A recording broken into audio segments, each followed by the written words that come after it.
Hey, Kisses from Kenya is produced by Democrats Abroad Kenya, but everything you hear in this podcast reflects our personal perspectives Messy as as, they might be. as Americans living in Kenya. Yes, nothing we say should be taken as the official stance of Democrats Abroad Kenya, Democrats Abroad Global, or the Democratic Party. This is an entertainment space and not an official policy platform. Thank you. So yeah, I had a kitchen TV, which was like I had a kitchen TV. I'm like, what are you It was doing? like my little baby TV, and like, so my roommates used to laugh at me because I had like, it was a VHS, so it was like one of those combined VHS. Yes, and, it's at the bottom. Yes. yeah, and I mean, by now it was like 2010, 2011, so it's like, nobody's using VHS anymore. But I had like my limited selection of VHSs that were my kitchen TV movies. Such And as, so I had Sister Act 2. not Sister Act, not the regular one. The one we're talking about is Sister Act 2. No, it's. Oh my God, it's number The school 2. was number 2, yeah. Oh my God, yeah. That was the black one. Oh yeah. I don't even remember that there was a white Sister one. Act 1 was the one that was like in Vegas. Oh shoot, I forgot about Sister Act 1. Because One like of the few sequels. that and was the like second one that I was the thought sequel, and then it was like, oh, like you need to come save the school that we took over. Oh my, right. Because remember, she like told on her boyfriend in the first one because he was And she was undercover. Okay. Yeah. Yes. So she was hiding in the convent. Yes. So I had Sister Act 2, and I had Bring It On. Is that the cheerleading one? Yeah. And I had Love and Basketball. Which had a good soundtrack, by the way. Of course. Yes. And I had The Color Purple. Not The Color Purple. That's just a far cry from all of those movies. That's like the worst. You were watching that while you were cooking? Yeah, I like to watch that while I make gumbo because it takes a real long time. That movie's real long. And it's like traumatic. I mean, of course, but like you got to put all your emotions in the gumbo. Oh God. I need inspiration. But also, I mean, it's like traumatic, but there's also parts of it that are like beautiful. I guess she's overcome, yeah, but sister, I need you've sister. Been on my mind. So basically, you know what? Okay, I'm gonna be honest with you about The Color Purple. I need to watch it again to understand what's really going on. Like, why was that character living with that man who was abusing her? Did she have no other choice? Did her mother sell her off? I don't get it. No, so so you remember at the beginning, the two of them were getting sexually abused by the father. Yes. And then Celie had the babies. And then Mr. came and was like, I want your daughter. And because the father was into Nettie, he was like, you can't have her, but you can have Celie. So he gave Mr. Celie. That's what it was. That's how she Celie was stuck with him. Yeah. Because, back then it's like women couldn't own land. They couldn't do anything, especially black women. Yeah. So she was just stuck with him. And then there was the whole thing where Nettie came to live with them because he's like, I just couldn't keep him off me. Because Daddy was trying to get on her. But then Mr. tried to get on her, and then that was when there's the whole like falling out. And he's like, "Get out!" And it's like, right, nothing but death can keep me from it. Oh my God, that was so sad. That part was so sad. Okay, now I understand. And so, was the dad the one who, in the end, she spit in his glass when he came to visit or something? Or what? Not no, in the end. That's so. Mr.'s father was the one. Oh, that was Mr.'s father. Okay. Who's like, and so she spit in his glass because he was talking bad about Suge. Because really, like the part that they didn't make completely explicit in the movie, but which was explicit in the book, is that that Celie was in love with Suge. It's a lesbian novel because it's all about love between women. And how like love between women is actually better than really like, the love of a man. So I thought that Celie like admired Suge because I just remember how she was looking at him. No, they had sex in the book. Did they? I never read the book. Yeah, that whole thing about like she like pulled it out my head when I was down, like that whole like where she like that's where the song came from. Yeah, that was like because they like. You know what? Ain't that something? And you know, I Because was Suge really like turned Steely like into a squirter. It was like she like found her sexual awakening with Suge. Because the really thing was like that was the whole thing was like, for Steely, sex had always been like abusive. abusive Yeah, or a chore or like painful. yeah. And so Suge was the one that like taught her how to love herself, both like physically and like Oh my gosh. mentally. And I guess at that time they wouldn't have shown that. Like now it would have been a different story, maybe. However, I saw that when I was very young. I haven't watched it, I don't think, in many years, and I never understood that too. But now that you say it, I guess I did. I mean, what still came through in the movie version was like that ultimately it was the relationships between the women that saved them. The men Yeah, basically were just like furniture. they were Or just like lead weights horrible. around their neck, They were pulling them all down. horrible men. Like everyone's horrible, Yeah. from the husband of the Oprah Winfrey character, Harpo, yeah. Harpo. But that was just because he was trying to be like his daddy. Okay, Harpo was Mr. Mr. Sun. Sun, yeah. Listen, you. So here's the advantage. But that's right like now. some real Mississippi shit though. Like Yeah, but here's the thing. So you see how we're talking about it, right? And I have some years on you, and I saw it a long time ago. I think also this conversation shows the generational difference, right? Because you're millennial, I'm a Gen X, and a very kind of, what do you call it, like a box that, what do you call it when a person's kind of not exposed? What do you call that? Sheltered. Yes, I couldn't think of it. I lifted too many weights and walked too long. My brain is, I don't know if I can have words today, but I feel like I was sheltered, younger, and wouldn't have got it. Whereas maybe some of the themes, because I'll just say this, right? Let's say you're like 4 years older than my daughter, right? And she probably would have gotten that more at a younger age than I would have, just because of what I've exposed her to and what I was exposed to. Yeah. Like, I mean, okay.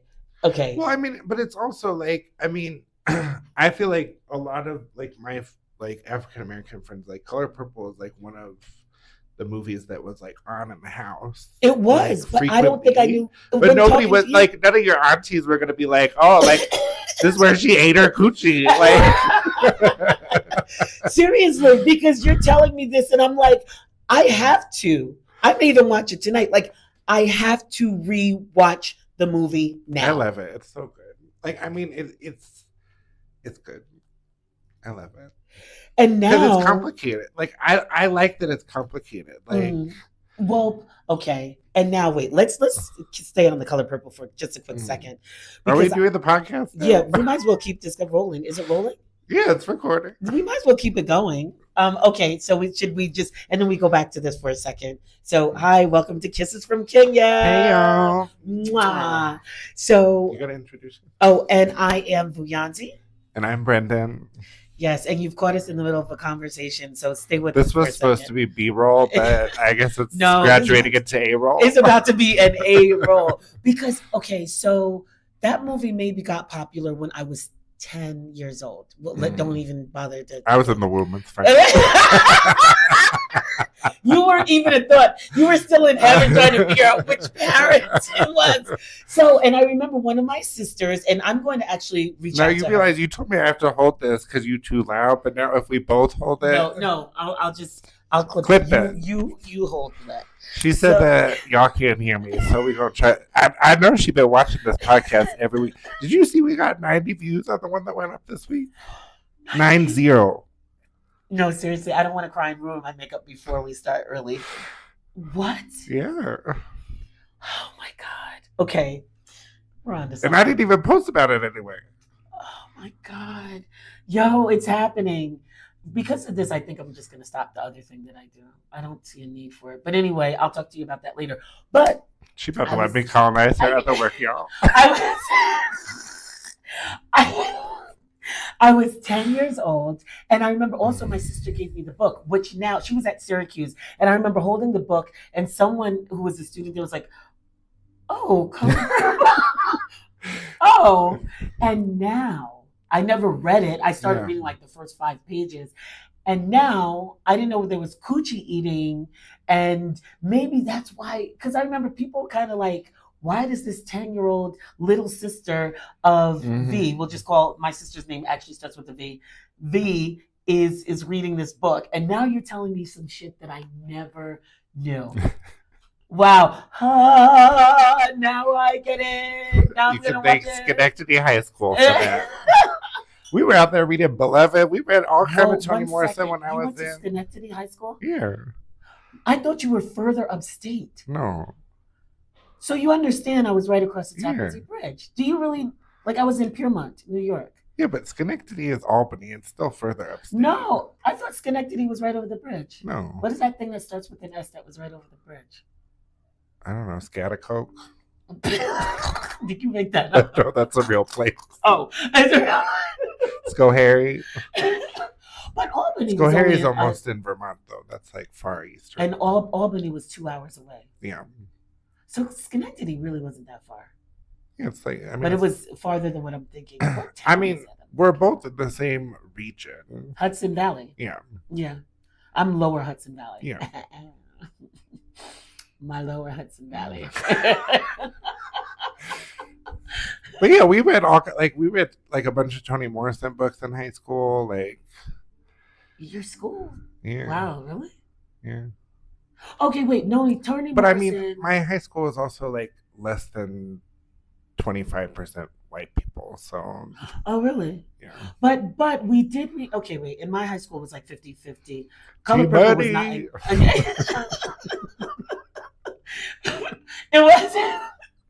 It wasn't. We never read Alice Walker, but we did read Toni Morrison, and we did. Y'all read Beloved, right? Yeah, I'm pretty sure we did. And what's the Cage Bird sing? Maya Angelou. Maya Angelou. Yeah, I know why the Cage Bird sings.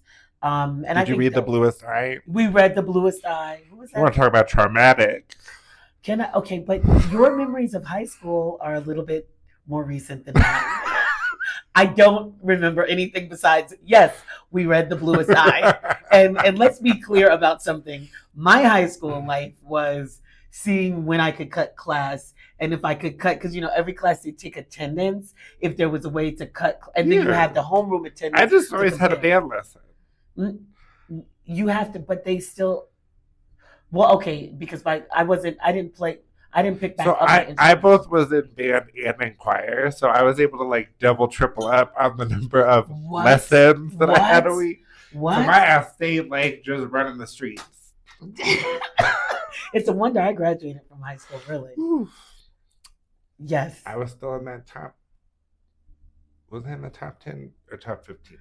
Really? Oh, I was in the lower Hudson Valley.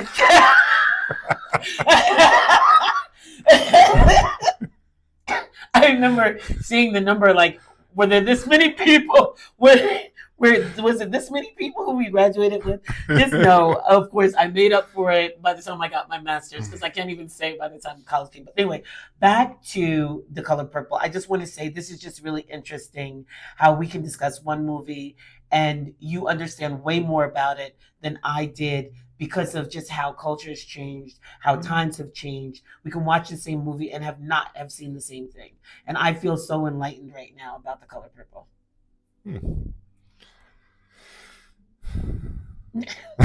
Sorry, you're speechless. Sorry, I didn't expect you to say too much after that, but it just makes but I'll just tell you what it also made me think about. I think it has to do with like what we often talk about on here, right? Which is like, I mean, usually we're talking about culture like across like country differentials, but like any country, but like especially countries like the US, like regional differences, like racial differences, age differences, like all those things like really give people completely different like life experience or cultural experiences of the same cultural touch points.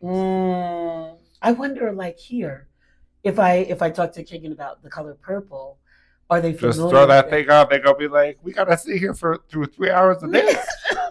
Now, the fuck they doing at that cornfield? I bet. Why are they there so long? But now, I mean, I'd love to do a social experiment. And first of all, ask my Kenyan friends, have you I'll show that for my birthday this year. Y'all are trapped here for the next 3 hours. Hold on, we gotta change to the other DVD. Oh, Oh yeah, and actually, my schedule overlapped that day too. I Mm. had to leave and go somewhere else.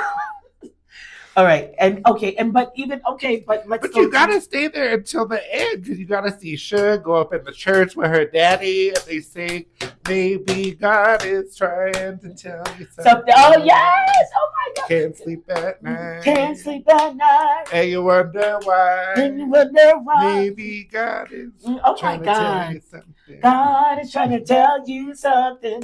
God God is is trying trying to to tell you something. tell Yes, tell you something. Oh my God! Maybe God is trying to tell you But did she? something What right did she now. kill him in Right the end? now. Did she? No.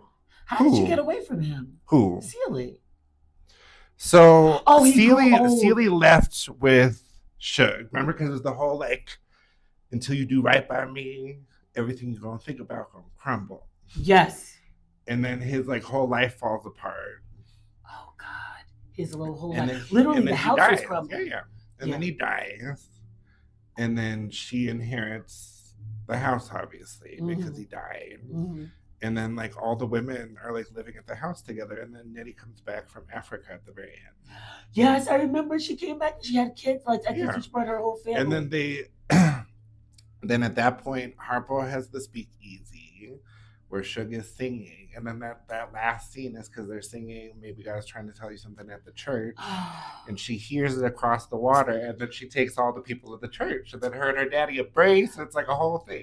You know what? Actually, as you're saying it, like I feel it in my head that was like, no, I mean it's like this chill that I feel in my head, and I'm just like, I remember that. Story.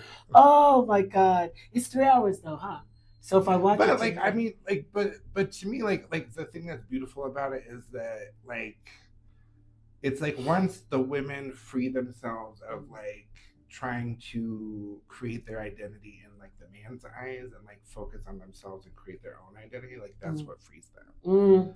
Okay. Like it should be able to say like, I actually don't need whatever you think of me. Like I know that I'm enough. Like that's what allows her dad to then finally. Okay. So this is a great segue. Let's segue to what we see here. I'd love to talk about that, right? Women, like, right, because of course here, right, the males would be more dominant, but I found some like that there are these real progressive women here who are just like, no, if I don't want to get married, I don't have to. If I don't want to have kids, if I don't want to have kids, nothing's wrong with me. I'm okay. And they can create. And I feel like in Kenyan culture, it's a very like it's like hustling, but I don't want to call it hustling. But however, you see people creating their lives a lot of the time, especially women. We go out here, maybe you see the woman selling the fruit on the corner, and how they are freeing themselves and creating their own economy for themselves. They have these groups where they invest money in them. And so what is that like to be a witness to that? Because I mean, it's not like the States is not male dominated still. However, I guess I see how maybe because I'm here, but I'm not part of the culture. So it's almost like being observant rather than being in it. I don't know. This is just me kind of looking and seeing what's going on. But I know you always have a better opinion. What do you think? No.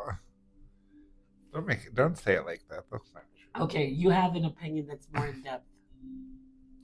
No, I mean I think I see I think there's aspects of the same experience, right? Because I think that I mean in both cultures, like you have like especially Black women who essentially have to. I like how you just gulping down water now. Like now we feel comfortable on this podcast. She over here guzzling stuff down. I'm so sorry. I was so thirsty. I'm about to get some. We just jumped into this like no preparation. She's like, "Yep." I'm feeling good though. I'm feeling good. My mind isn't. My mind was hurting. I mean, I think it's like that's always like the weird kind of duality of like the Black female experience, right? It's like it's both celebrated and vilified that like Black women are independent. Oh my God! Because it's like you both are kind of forced to like structurally be like the one who's gonna like hold it down. but then at the same time it becomes a point of like criticism. Okay. Oh my gosh, yo, you just hit on something right there because when it's like you're strong. You're strong. Like that part of it. And I'm thinking about how and this is something that honestly I think as we do this podcast, I might talk about 100 times because in America I was like kind of hardened, if you will, for a couple of reasons. Number one, I'd say because baby daddies, yeah, I'm gonna call y'all out on this. They didn't do what they were supposed to do with their children. So now, and thank God I had a supportive family. However, in the end, I was the parent. So then there's kind of a strength that comes from that. Yet, that strength could be interpreted very wrong when, let's say, I get upset, or I get angry. Just because I get angry doesn't mean I'm violent or I want to kill someone. You're an angry black woman. Yeah, like I'll tell you this story. This was a St. Patrick's Day story. One day, why I was celebrating St. Patrick's Day and as inebriated as I was, I don't know. But and I was in, my all-white village, basically, where half of them are Irish. So, but I wasn't like staggering drunk. But the Irish were always down for the struggle. Like yes, well, and that's anyway. That's why someone wanted to watch that movie, the Gangs of New York or something. Oh yeah. But I didn't see that, so let's not talk about it. It wasn't good. It's okay. And that's my people. It wasn't good. Okay. That was another 3-hour long nonsense. I was like, what the? I remember I saw it in the theater. I was like, Oscar for what? For where? It was suggested. Anyway, let me just keep going. But, oh God, what was I saying, Brendan? It was St. Patrick's Day. Right. You were real drunk. So understand, I'm strong, and people say, "Okay, it's great. You've raised these kids, and blah de blah." However, now St. Patrick's Day, I'm not drunk as a skunk. However, I'm a little. I wasn't because I remember this because You're gonna say you were angry. Tipsy. I was because Kenyans let's say they're tipsy when they like face down on the floor. This is before I got to the Kenyan lingo. I was in Piermont, New York, sitting at a certain place. And so something She was happened. face down on the floor. Something happened between me and this guy. Like some words were exchanged. And I was getting up to say something. He was white. Everyone was white there. I was like the only black person, me and the bartender. She's now the manager. Big up. But basically, I got up to say something. Do you know how many people ran over to me to restrain me?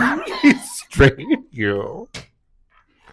Because apparently they thought she was gonna mollywop you. Apparently, this darker hue, this deep raspy voice, and I probably had short hair then too. It apparently looks like I'm gonna kill you. They thought you were gonna go full Black Panther. Meanwhile, he's a big white guy. No one over there. No one was worried about him. No. That's accurate. Yo, so anyway, yes, the very, do you call that like when you're looking, you see two sides of some, I told you I was dichotomy. A dichotomy, is that what it is? Today's rough. It's okay. I'm struggling. I'm gonna get you them SAT vocab flashcards, don't worry, babe. Let's not even talk about SATs.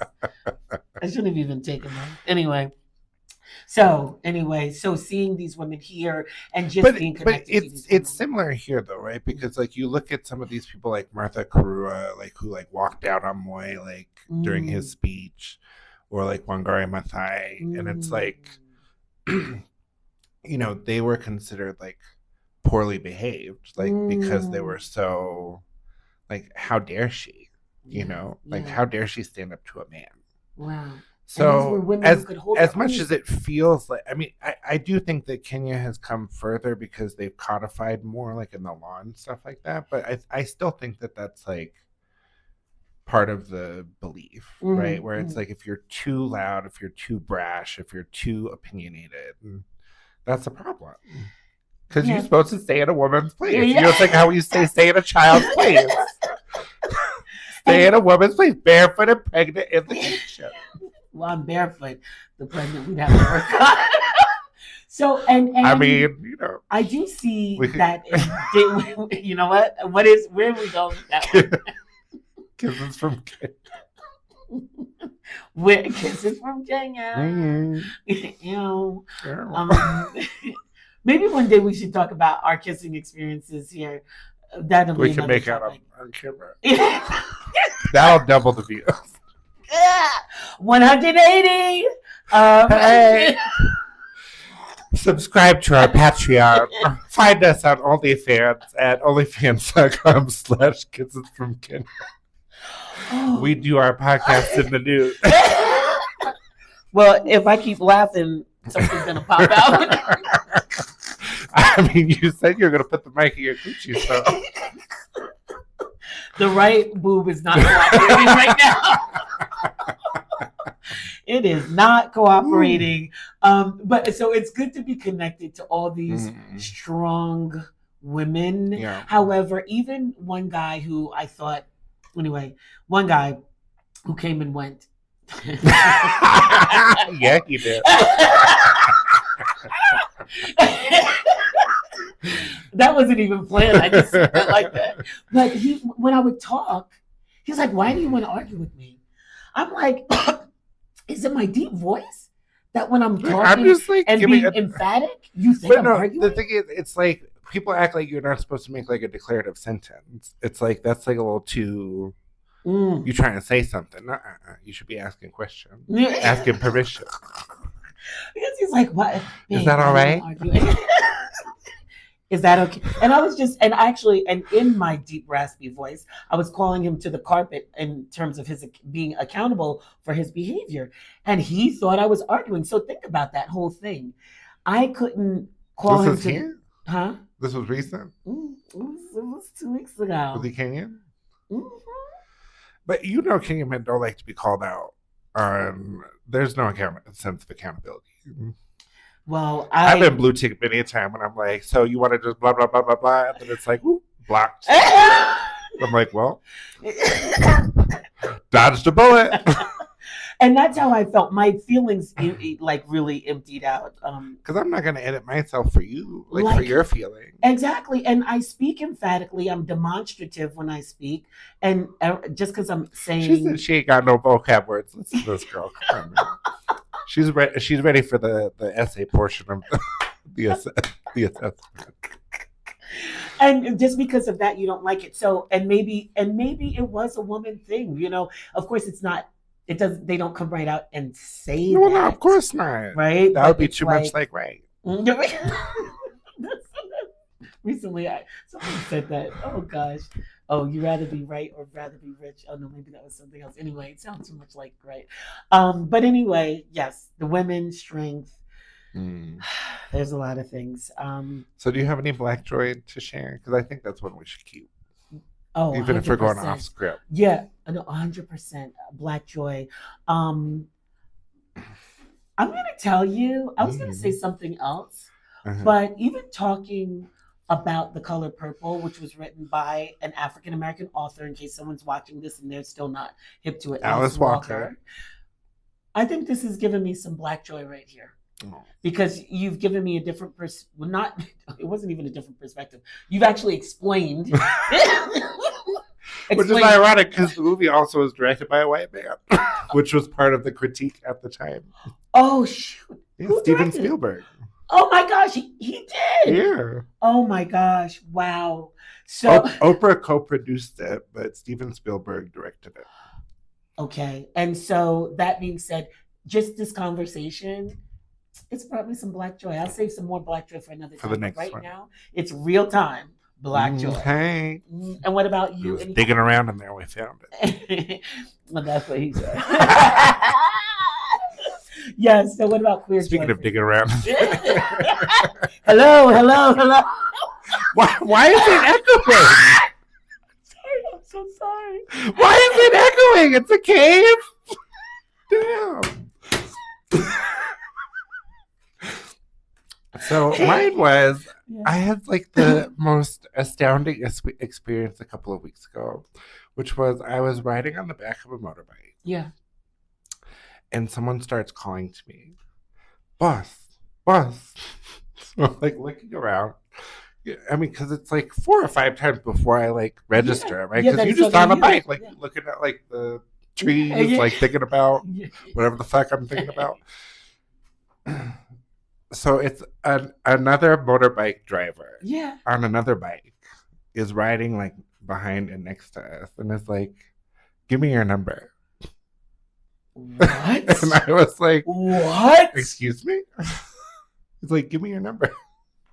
What? Oh. So long story short, that man followed us for like 5 kilometers up the road. It was like, no, so let me give you my number and you can like call me. Oh, I love the man who knows what he wants and followed you. I took his number. Yeah. And I did. Hello. But the reason that it brought me queer joy was because through all of, so, you know, normally I take this with a grain of salt because, you know, men will lie, especially about, but he was like, I was like, so have you done this before? And he was like, no. He was like, I've just seen it like online and I was interested in like trying it. And somehow he called you, like he seen you. I was like, am I like giving off like pheromones? Like, is there an aura like available? Holy shit! And follow you. What the hell? But it was like very sweet, and then we like cuddled afterwards and took a shower together. What? What's he was sponging off my back. I know that's right. I was like, this is very intimate. I was like, you have a wife, don't you? And he was like, no. And I was like, oh, okay. Really? What? Will you see him again? Yeah. Maybe I already did. Maybe. Hello. Maybe he's right back here. I'm going to pop out of my cabinet. Hello. I'm so sorry. I'm sorry. Oh, that's so wow. I love that for you. Yo, that is crazy though. Girl, it happens a lot. We'll talk about it more, I'm sure, in other queer joy moments. But what am I doing? Be peeling them off with like a painter's knife. Like. Oh, I passed and then it was like, wait, zoom. I'm like, whatever. So, well, I think that's our episode. That's a wonderful episode. This has brought me so much joy. Yeah. Well, y'all, this has been Kisses from Kenya. Mwah. And we'll see you next time. Bye.